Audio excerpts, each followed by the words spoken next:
Hey, good people, welcome back to another video. Today's video, we are working on creating our plan and executing on our plan. And so, in previous videos, we have talked about setting up your goal as a project. We have gone through the process of creating that entire project plan. And now, because we are using project sprints in order for us to accomplish our goals, we're getting ready to set up our first sprint. So, if you're ready, make sure you have your project on hand, paper, pencil, or your computer, or however you want to do it. And we're going to walk through this step by step. If you're new here, my name is Ola. Over here, like I said before, we make the plan and we execute the plan. So if this is the year where you actually want to finish what you start, then stay tuned. Go ahead and subscribe because that's what we're talking about all year long. We're going to talk about reasons why you're over planning and not executing, and how also to become a confident executor, because that's what we do over here. We're confident executors. To go ahead and get started, I am going to share my screen and I am going to show you all our previous example in the previous video. I'll link it right here somewhere so that you can go back and look at that if you haven't had a chance to look at our project setup. And we are using Jessica. Here is Jessica. Say hello to Jessica. Jessica is a solo entrepreneur who is in the process of starting her service-based business. So she is all about, I'm ready to make some moves, and I also want to establish another stream of income. I want to use my gifts, my talents, whatever, and I want to start a new business. And so for her, she is starting a service-based business. Now, let me go ahead and give you a high-level overview, but you still need to go back and listen to and watch the video. We have already set up our project for Jessica. Jessica knows what her goal is. She knows why this project is important. When I'm saying project, I mean the goal and what we are doing in order to accomplish the goal. The project is what we're doing to accomplish her goal. Her goal overall is to bring back or set up her service-based business, and she's going to do that in a number of ways. So we have one big project, which is to launch her service-based business to clients, to paying clients. So that's very important. It's very important. So we have already gone over her project overview. We know what the goal is, launch her service-based business, why it's important. She wants another stream of income. She wants to be able to use her talents, her skill set for a very specific purpose. She wants to do things her way where she can move and operate in a way that's most beneficial to her and also her clients. We'll put it that way. We've already defined the scope of work. We know what the schedule is going to be. When we're talking about scope of work, we're talking about what needs to be done in order to accomplish said goal. Then we already know the schedule, like we have deadlines, we have timelines. There's a date attached to everything that we are doing. And then there's also a budget. How much is everything going to cost? What fees do I need to be looking out for? Also, how much am I going to charge? So those are things. And then also risk. What could go wrong and how can we mitigate or avoid or simply accept these particular risks? And then lastly, we have our summary recap, which is the recap of the goal, key constraint, and the success metric. So for today, we are going to use her project as an example for you to be able to create this same standard, this same execution plan. One thing I will say is oftentimes if we have big goals, you have big goals, you're multi-passionate, you have a lot of things you want to get done, it is incredibly easy for you to have that large goal, but then you stop there. If you find that you have goals and you have tasks and you have ideas of what you need to get done, but it's not really organized, it's not really structured, then that is not necessarily a discipline problem. That's not necessarily a laziness problem. That is an execution problem. That is a starting problem. So if you find that you start things, but you never finish, this could be the solution to your problems. That's what we're here for. So for our execution plan for Jessica, we've already set goals. We know that her goal is to book 5 clients to a small group coaching program. That's her goal. Her next thing is going to be the plan iteration. What does that mean? That means we are creating short phases with clearly defined, achievable objectives.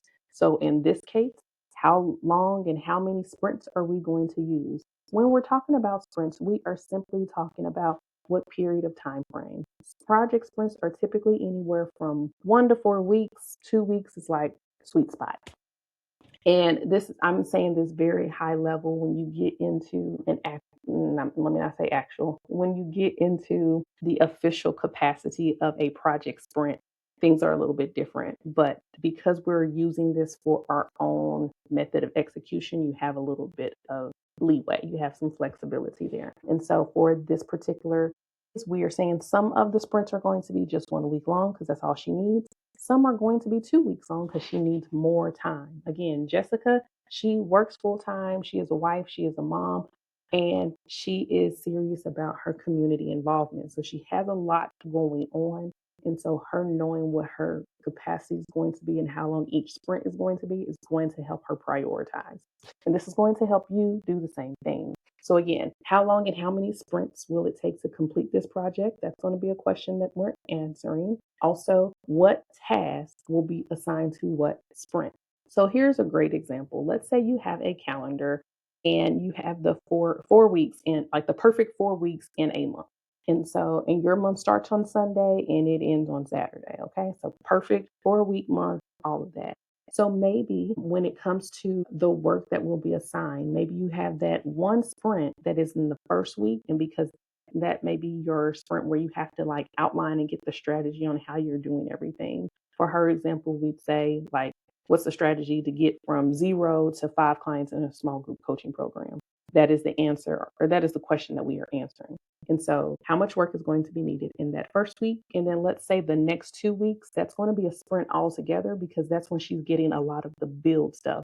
So maybe she's starting with strategy and design, getting an idea of how do I want this to look, what's going to work best for like what I'm doing. And then the next 2 weeks, so week 2 and week 3 of that month is going to be another sprint. That's when she's doing a lot of the building.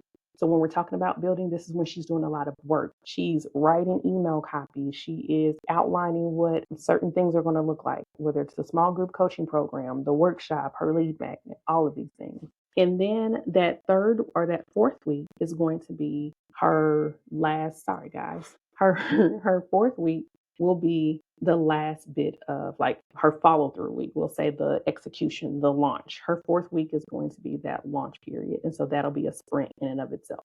Again, I'm just throwing this all out together while I'm looking at this template. Okay, so that is what it looks like when we're talking about assigning tasks. What tasks are going to go into week 1, week 2, week 3, and week 4? That's what we need to know. Next, we're going to track progress. So how are we going to track the progress? That's going to be important for you to know. Like, are you using a tool to track your progress? Are you using your planner to track your progress? What are you going to be doing to track how far you are getting along in the task that you are doing? And then lastly, we need to be able to evaluate these results. So how are we going to evaluate what we are done working on and how do we know that it is actually working? Like, does it meet the qualifications of what done is? Here is a quick tip. In the event that not even in the event, here's a quick tip. If you find that oftentimes you don't know where to start, a lot of times it's because you don't know what done looks like. If you don't know what done looks like when it comes to your goal that you're working on, then it's going to be a little hard. There's going to be a lack of clarity there when trying to figure out, okay, what do I need to start? Because you don't know what the end's supposed to look like. So always have that in mind. Okay, now we're going to get into sprint number 1. Okay. Now, some of the tools that you can use if you're wanting to track your work include Notion, the Google Suite, Trello, your physical planner. I am personally a physical planner person, but I also use a digital tool. You can use monday.com or ClickUp, or you can even just use your calendar. So there's ways that you can be super, super simple with your tracking. I would suggest and recommend that you start simple because if you try to get too complex, then you're going to get distracted by trying to set up the system. Don't ask me how I know. I just know. All right.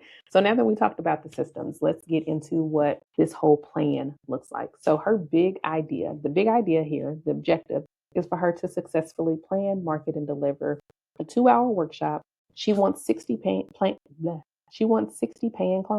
so that she's by May 30th. So then she's able to deliver the workshop and then convert those into at least 5 clients into the group coaching program. That is Jessica's big idea. Now, this by itself is too big to finish in one go. It's a big chunk of work that requires weeks and months of work. And so this is usually where a lot of people will start and they don't know how to break this down.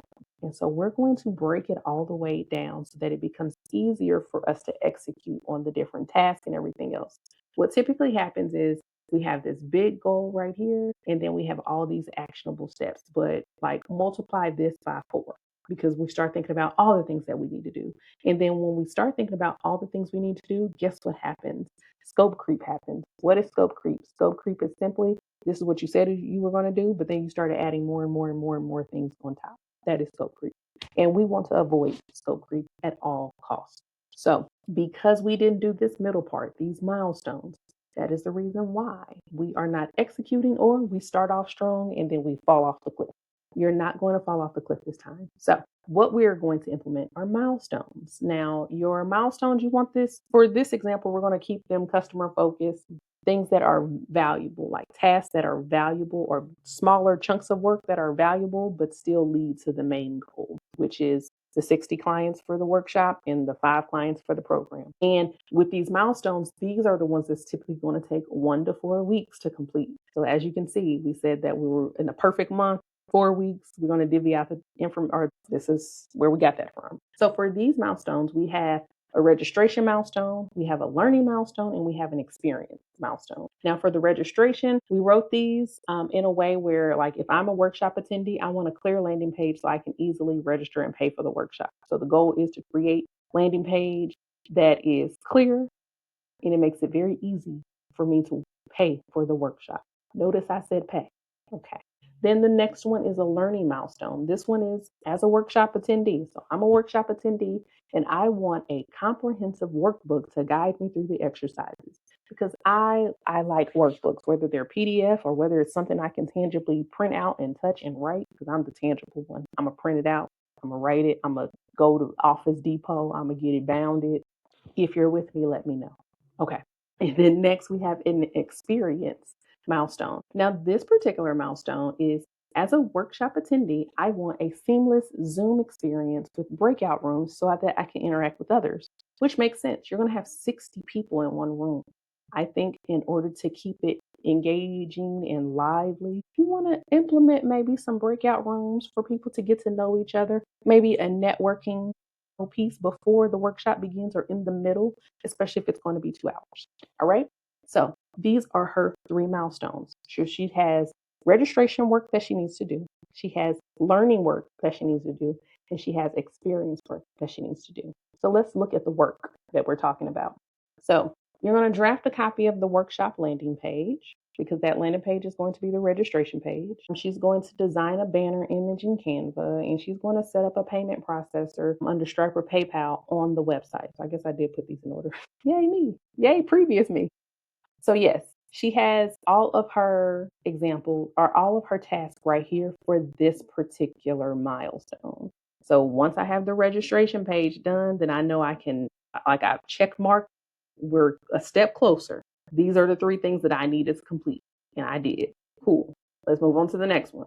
The next one is under the learning category. So this is where we were talking about the workbook. Well, she needs to outline her workbook modules. And honestly, she's also outlining the workshop modules because that's where the workbook is going to come in. Also create worksheets in Canva. And then she needs to convert it to fillable PDF format because she wants it easy for anyone who's going to be using it, whether it's the person who's a PDF person or the person that's going to print it out. And then next we have the experience task. Well, she needs to create a Zoom link, which obviously means she needs to make sure she has Zoom. So she's going to create a Zoom meeting link. The next thing she's going to do is she's going to set up breakout room configuration. She's going to do the back end work to figure out how can I do this back, like what do these exercises look like? What does the breakout sessions look like? How can I do it? Let me test it. Let me make sure it works. Okay. And then lastly, she's going to create a pre-workshop reminder email template because that is part, like sending out those reminders and sending out the thank you for registration and all of that. That's all a part of the customer experience. It starts from the moment they experience you, they discover you, they see that you exist all the way until the end. And so she's very mindful of that. And in this case, she is creating a pre-workshop reminder email template so that she can already schedule it and it'll already be good to go. And these tasks are tasks that would take days. So creating a Zoom link, that takes 20 minutes. Okay. Setting out the breakout room configuration. That may take a little bit longer. That may take, 1, 2 days, depending on like the capacity and how much time she has. Outline workbook modules, outlining the workshop. That's definitely going to take a couple of days because she wants to be thoughtful about what she is doing. Drafting a copy of the workshop landing page. That's going to take a couple of days, or I'll say a couple of hours, maybe across a couple of days, because she wants to make sure that she's getting the language right. That copy is very important, or maybe she's hiring a copywriter and they're going to do the work for her. If that's the case, that would be another task that she would add into these actionable steps. All right, good people. All right, so this is almost your sprint one. The only thing that's missing, and I wonder if you caught it. If you didn't, I'm going to tell you. There are no dates. We need dates on here. So at this point, once you have all the tasks and the milestones that they are attached to, once you have all that mapped out, then it's very easy for you to figure out, okay, maybe this coming week, I'm going to work on registration. And that should just take me 1 week to do.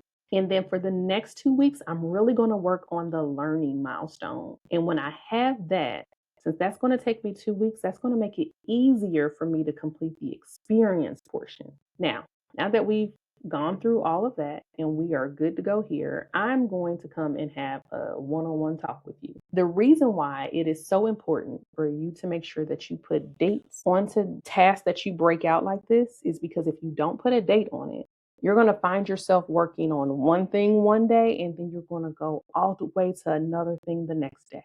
So, for instance, you start working on the registration task, and the task is draft a copy of the workshop landing page. Well, maybe you start to zone out and you're like, I don't want to do that no more. Let me go create this Zoom meeting link. That's not what is priority. We need to work with structure and order. You want to make sure that you are putting deadlines and you're assigning weeks to when you're doing the work in the way that makes sense. Because if you start task switching, you're going to miss something. If you start mixing one set of, tasks with another, so I'm gonna do a Zoom link here, I'm gonna create workshops here or worksheets here, and I'm going to do the landing page here. There's going to be a disconnect. If you do it in the order in which you originally set it up, where it makes sense based off of the milestone, it makes it easier for you to execute. And it's all about just executing with ease. Now, it doesn't mean that you're always going to feel like doing it, but feelings are not facts. That's not why we're here. We're here to execute and, ship out the work, bring value to your people, bring value to whatever your goal is. If your goal has nothing to do with the business, but maybe it's a goal of you wanting to accomplish something, maybe you're wanting to get a certification. Because I'll use my own process. I did a very similar process like this, getting a certification. One, because this helped me really cement the process and procedures that I was studying. So, let me create this as a project. One thing that I realized was when I started switching over to different milestones, things started getting jumbled and it didn't make sense to me. And it was because I was working out of order. So, there's an order of operations to everything that we do. Once you figure out the order of operations, then it's easy for you to go ahead and just execute, get it done. Even if you're super excited for that one thing that may be 3 weeks ahead, just remain excited, but stay on task. We have to stay on task. We make the plan and we execute the plan, and then it's done and we get to celebrate. All right. So that's all that I have for you all today. Listen, let me know in the comments, one, what you are working on. Okay. And then number two, I want you to tell me, let me know what you're working on and tell me if this was helpful for you. If you're going to go back and do it like this. Okay. Anything you see here, feel free to take. Like if you want to do a workshop and if this is the goal of yours, hey, I just want to say I kind of helped you out. I kind of gave you your plan. So, all right. I'll talk to you soon. Bye.